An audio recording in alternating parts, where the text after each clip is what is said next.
이제 다윗의 전성기가 왔습니다. 그동안에 얼마나 많이 고생을 했습니까?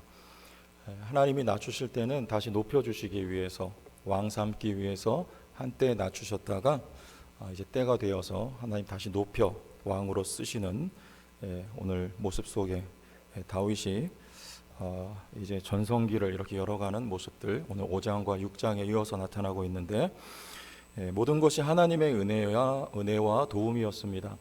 다윗의 치적이 아니고 하나님께서 정적을 하나씩 제거해 주시고, 또 예루살렘을 하나님께서 허락해 주시고, 또 그곳에 다윗이 살 집도 두로 왕 히람을 통해서 백향목으로 집을 지어 주시는 하나님의 은혜였으며, 또 그동안 당하기 일쑤였던 블레셋 또한 지배할 수 있는 힘도 하나님께서 다윗에게 주셨습니다. 그래서 이 모든 다윗의 삶을 한 단어로 은혜 받았다, 은혜다, 이렇게 설명할 수가 있겠죠. 그렇기 때문에 언약궤를 생각하는 건 다윗에게 당연한 거죠. 왜냐하면 이 나라는, 이제 다윗의 왕국은 다윗의 왕국이라기보다 더 정확히 신정국입니다.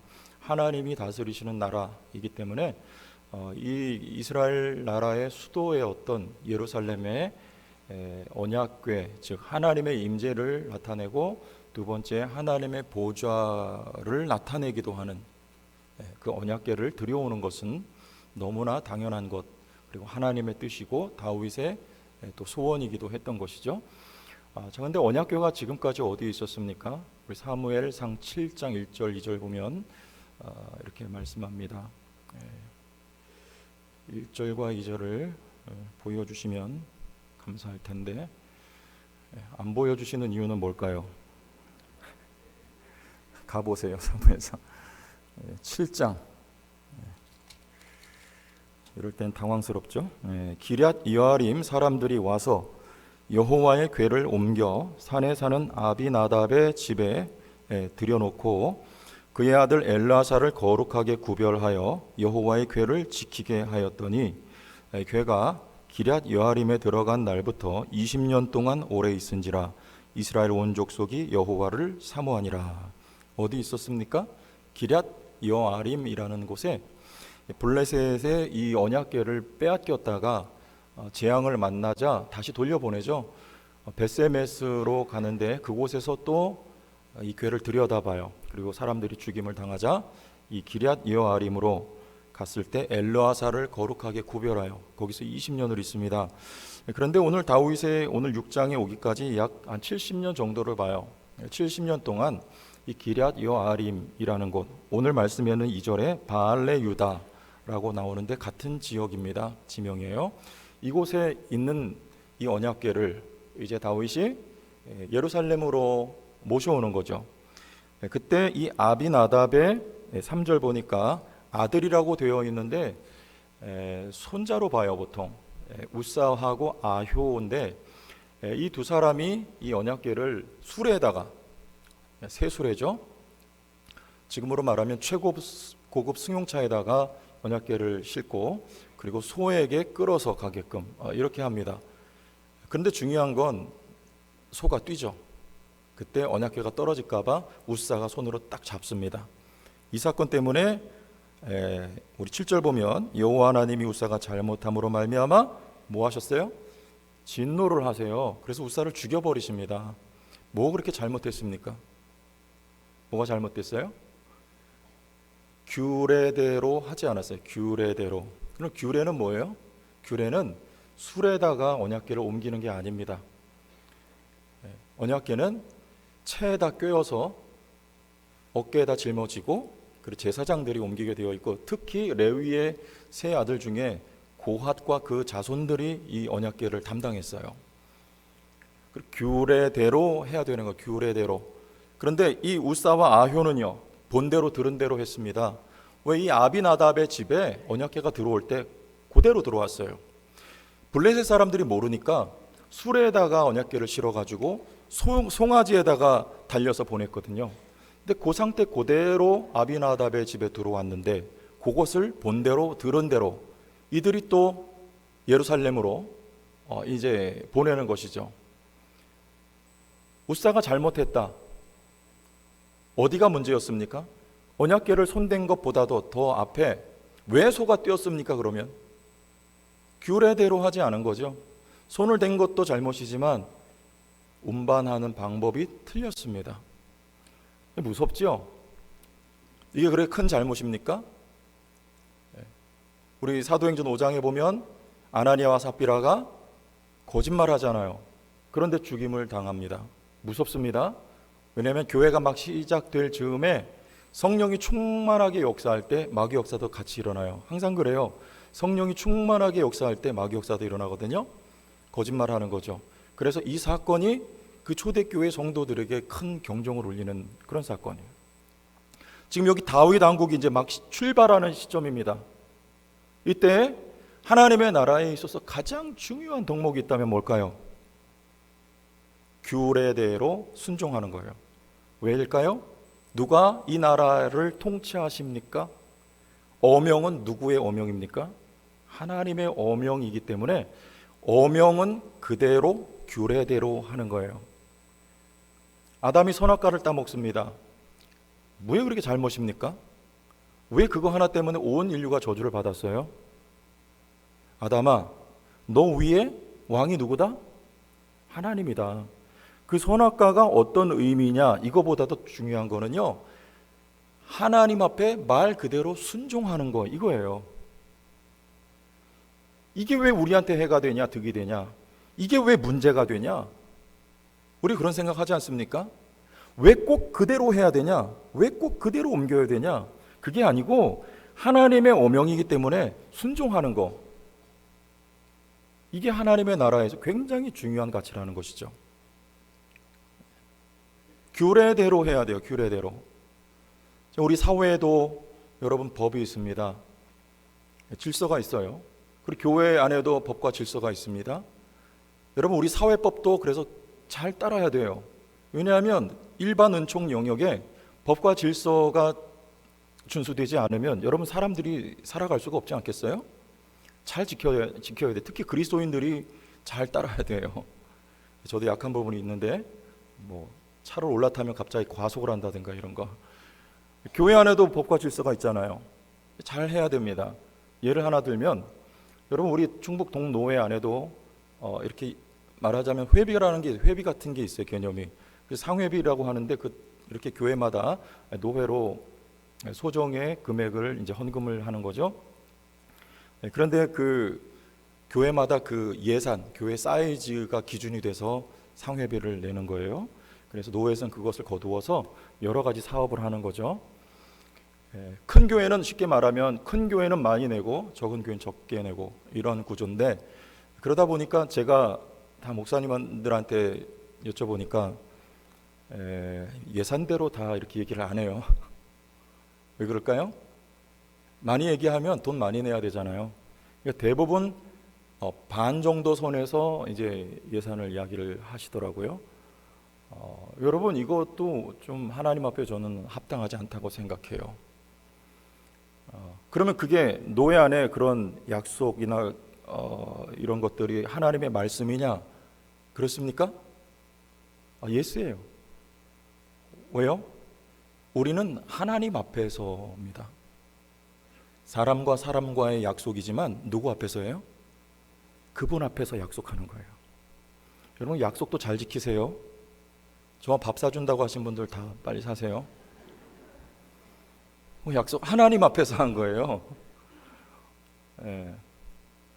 그러면 그 돈을, 헌금을 모아서 이분들이 어디에 쓰는가는 그분들 문제예요. 그거는 우리는 단지 하나님 앞에 한 약속을 우리는 하는 거예요. 그럼 복을 누가 받습니까? 교회가 복을 받아요. 하나님 말씀대로 하는 건 구체적인 거예요. 우리의 삶 가운데 하나님의 말씀대로 하면 하나님이 복을 주십니다. 하나님 앞에서이기 때문에 그래요. 그런 거 아닌가 보세요. 우리 10절과 11절 말씀 보겠습니다.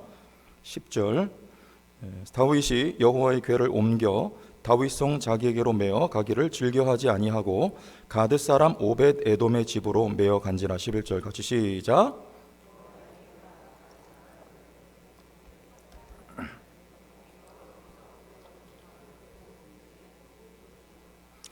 앞에는 말하자면 징계를 받아 사람이 죽었는데 오베데돔의 집으로 이 궤를 메어가니까 석 달 있었는데 오베데돔과 그의 온 집에 하나님이 복을 주십니다.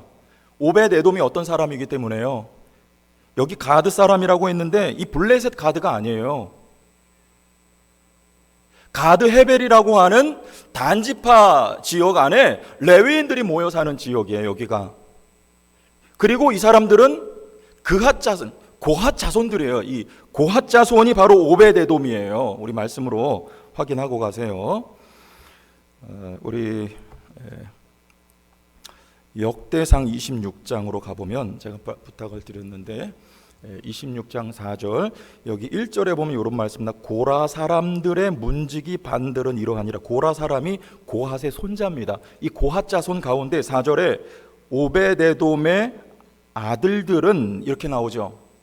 오베데돔은요 고핫 사람이에요. 하나님의 규례는 이 언약궤가 고핫 사람들에 의해서 관리되게끔 되어 있어요. 그래서 여기 정확하게 하나님의 말씀의 자리에 머무르자 하나님께서 그 오베데돔의 집에 복을 주시는 것입니다. 여러분, 하나님의 말씀대로 하면 복을 받아요. 신명기 28장에 너희가 내 말대로 순종하면 복을 받으리라 말씀하십니다. 아멘 안 하시는 거 보니까 부담되시는 거죠. 왜 부담이 되는가? 순서를 우리가 놓쳐서 그래요. 말씀에 순종하면 복이 온다. 요거보다도 앞서서 하나님의 은혜가 있어요. 다윗은 하나님의 말씀에 순종합니다. 그런데 그가 순종할 수 있었던 것은요, 동력이 있어요. 하나님의 은혜였다는 거예요. 다윗은 맨 말째 8째 아들 목동입니다. 그런데 그런 다윗을 하나님이 선택하여서 왕으로 높여주셨어요. 우리 말씀 보겠습니다. 21절 성경의 21절 다윗이 미갈에게 이르되 이는 여호와 앞에서 한 것이니라. 같이 읽겠습니다. 시작. 그가 내 아버지와 그의 온 집을 버리시고 나를 택하사 나를 여호와의 백성 이스라엘의 주권자로 삼으셨으니 내가 여호와 앞에서 뛰놀리라. 누가 삼으셨어요?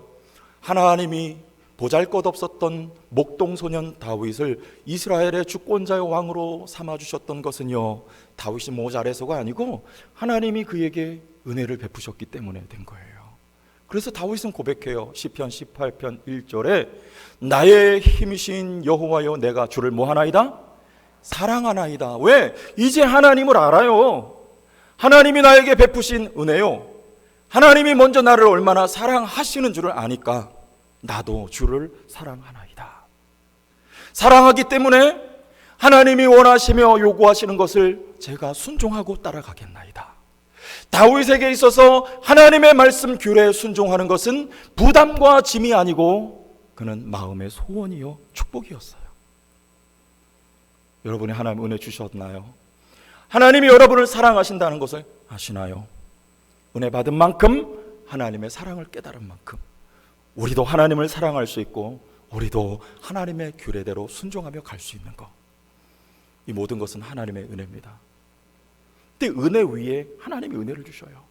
그래서 다윗은 규례대로 순종을 하죠. 말씀 다시 한번 보겠습니다. 우리 역대상 15장으로 가보면 1, 2, 3절과 13, 15절 1절 먼저 보겠습니다. 다윗이 다윗성에서 자기를 위하여 궁전을 세우고 또 하나님의 궤를 둘 곳을 마련하고 그것을 위하여 장막을 치고 2절 다윗이 이르되, 자 뭐라 하는지 보세요. 레위 사람 외에는 하나님의 궤를 맬 수 없나니 이는 여호와께서 그들을 택하사 여호와의 궤를 메고 영원히 그를 섬기게 하셨음이라 하고. 어떻게 해요? 궤를 술에 실으면 안 되는 거예요. 궤를 메고. 3절 다윗이 이스라엘 온 무리를 예루살렘으로 모으고 여호와의 궤를 그 마련한 곳으로 메어 올리고자 하여. 이제 알았어요, 뭐가 잘못됐는지. 그리고 그 규례 그대로 따라서 합니다. 13절 보니까 전에는 너희가 어떻게 해요? 매지 아니하였으므로 우리 하나님 여호와께서 우리를 찢으셨으니, 웃살을 하나님이 찢어버리신 거예요. 이는 우리가 규례대로 그에게 구하지 아니하였음이라 하니. 15절 모세가 여호와의 말씀을 따라 명령한 대로 레위 자손이 채 하나님의 궤를 꿰어 어깨에 매니라. 실수한 거죠. 아니면 두 번째, 몰랐던 거죠. 우사가 그렇게 하자고 할 때 다윗이 실수한 거예요. 말렸어야 돼요. 아니면 몰랐던 거예요. 그러나 다윗은 하나님을 사랑했던 사람이고 하나님의 말씀과 규례대로 하기를 원했던 은혜 받은 사람이요, 하나님의 사랑을 충만히 받은 사람. 그는 다시 교정되어서 하나님의 말씀과 규례대로 그대로 합니다. 뭐가 잘못된지를 알았어요. 여러분, 하나님의 말씀대로 받은 은혜를 따라서 여러분 순종하는 성도들이 됩시다. 그러면 하나님이 복을 주세요. 복을 주세요.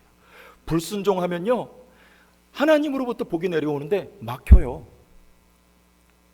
순종하면요, 이게 뻥 뚫려가지고 하나님이 나를 통해서 복이 흘러가도록 하나님 역사하세요. 순종하는 우리 모두가 되시길 바랍니다.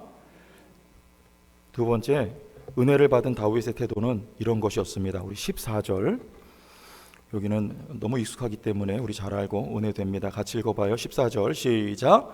다윗이 여호와 앞에서 힘을 다하여 춤을 추는데 그때 다윗이 배 에봇을 입었더라. 그래요. 힘을 다하여 춤을 춥니다.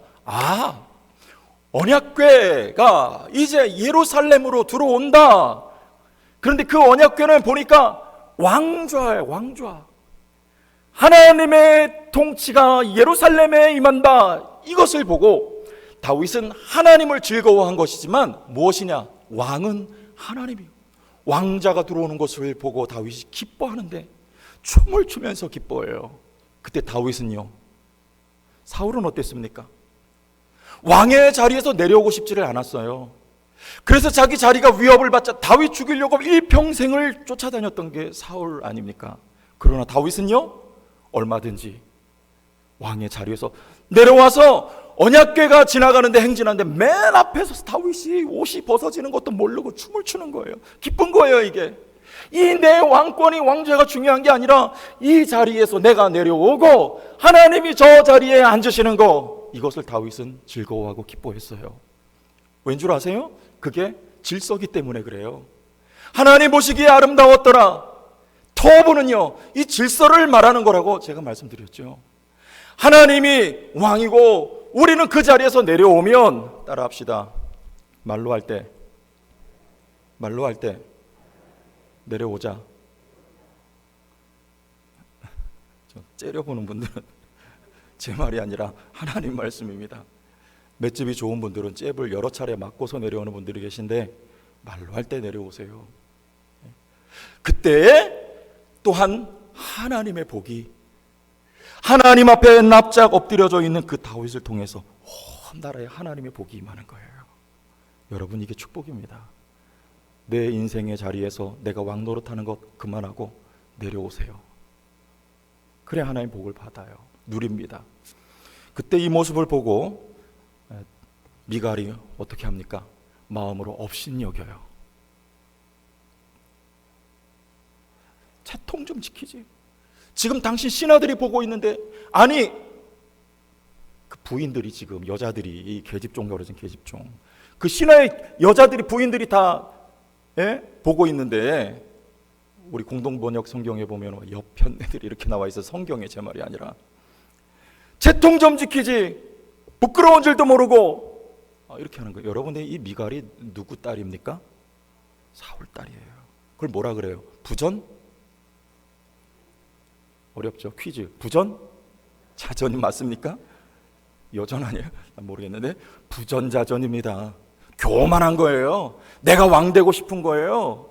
다윗도 그런 사람 되기를 원하는 거예요. 그런데 이 미갈이 저주를 받아 평생의 자식을 얻지를 못해요. 이건 뭐냐면, 이 얘기가 왜 여기 들어가 있냐면, 다윗 왕국은 이제 더 이상 사울과 하고 관계 단절, 관계 없다. 이제 이 나라는 그런 나라가 아니다. 왕이 교만하여지는 그런 나라가 아니고 하나님이 왕이 되고 나는 그 앞에 엎드려지는 종이 되리라. 이 나라는 그런 질서 속에 세워져 가는 나라니라. 사울의 마지막 남은 씨를 낳을 수 있는 여인 미갈과 관계의 단절, 저주를 받습니다. 여러분 따라합시다. 우리 집안은, 마지막이니까 잘 따라하세요. 우리 집안은 뼈대 있는 집안입니다. 여러분 다 왕손들이에요. 믿습니까? 왕이신 예수 그리스도의 피가 여러분 안에 흐르고 있어요. 여러분 왕손답게 사세요. 관계 단절하세요. 여러분 안에도 사울이 다 들어가 있어요. 내가 왕 되고 싶은 거예요. 내가 내 삶의 주인 되고 싶은, 내 맘대로 하고 싶은 거예요. 관계 단절하세요. 끊어버리세요. 여러분 그런 나라가 아니에요. 하나님이 왕이신 그런 나라예요. 그분 앞에, 사람들 앞에 옷이 벗어지는 그런 부끄러움이 있다 하여도 하나님이 나의 삶의 왕으로 자정하시면 나는 그것이 기쁨이요 행복이요 나에게 복입니다. 이런 고백이 우리에게 있어야 돼요. 어떻게 하면 됩니까? 한 번만 더 할게요. 인사하세요. 샬롬. 다시 한번 반대쪽으로 샬롬. 샬롬이 무슨 말입니까? 평안, 평강, 그런 말이에요. 이 말은 관계가 전제된 말이에요. 샬롬은 너와 나의 관계가 완전해졌다, 그런 말이에요. 어떻게 너와 나의 관계가 완전해졌습니까? 예수께서 이 땅에 오셔서, 우리 빌립보서 2장 말씀 볼게요. 빌립보서 2장 시작. 그는 근본 하나님의 본체시나 하나님과 동등됨을 취할 것으로 여기지 아니하시고 오히려 자기를 비워 종의 형체를 가지사 사람들과 같이 되셨고 사람의 모양으로 나타나사 자기를 낮추시고 죽기까지 복종하셨으니 곧 십자가에 죽으심이라. 벌거벗겨져서 사람들 앞에 십자가에 매어 달리셨을 때 그는 왕으로 채통을 지키고 싶은 마음이 없으셨을까? 그런데 다윗은 말합니다. 오늘 누구 앞에서? 여호와 앞에서 한 것이니라. 여러분 우리의 모든 삶은 여호와 앞에서입니다.